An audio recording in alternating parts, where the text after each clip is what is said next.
Hello दोस्तों, आप सभी का स्वागत है हमारे चैनल में। शुरू करते हैं आज की कहानी।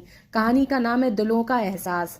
अर्चना को लड़की हुई। नॉर्मल डिलीवरी होने के कारण उसी दिन हॉस्पिटल से छुट्टी मिल गई। पहला बच्चा था और घर में सभी बहुत खुश थे। सासू जी बहू के आराम के लिए हॉल के पास वाले कमरे में बिस्तर लगा रही थीं।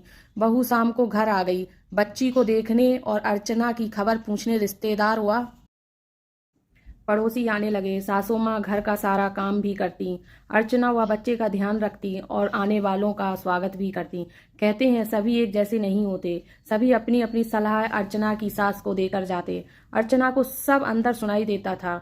उसी समय एक पड़ोसी की पत्नी आई और कहने लगी, देखो, वैसे तो हम डिलीवरी में पूरा मेवा, गोंद, घी, काजू, बादाम, पिस्ता सब डालकर लड्डू बनाते हैं, पर अपनी लड़कियों के लिए अब बहू है और लड़की पैदा हुई है तो थोड़ा कम भी चल जाएगा। बादाम बहुत महंगे हैं, इसलिए 500 ग्राम के बदले 150 ग्राम ले लेना, और वैसे ही सभी मेवा थोड़ा थोड़ा कम कर देना, और लड्डू कम ना बने इसके लिए गेहूं का आटा ज़्यादा ले लेना।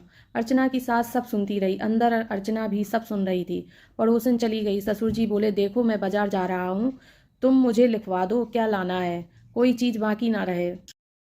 अर्चना की सास ने सामान लिखवाया।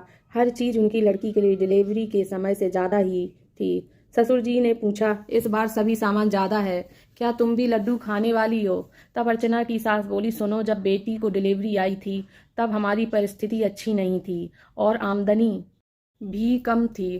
तब आप अकेले कमाते थे, अब बेटा भी कमाता है, इसलिए मैं चाहती हूँ कि बहू के समय में जो वो सब चीज़ें बनाऊँ जो बेटी के समय नहीं कर पाई।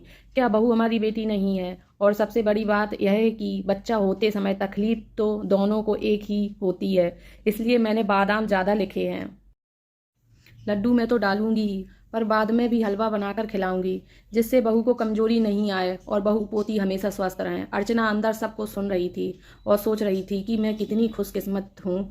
और थोड़ी देर बाद जब ससुर जी रूम में आए तो अर्चना बोली, क्या मैं आपको मम्मी जी की जगह मम्मी कहूँ? बस फिर क्या, दोनों की आंखों में आंसू थे। कहानी हमारी पसंद आए तो कहानी को सब्सक्राइब करना, लाइक करना, कमेंट करना। धन्यवाद।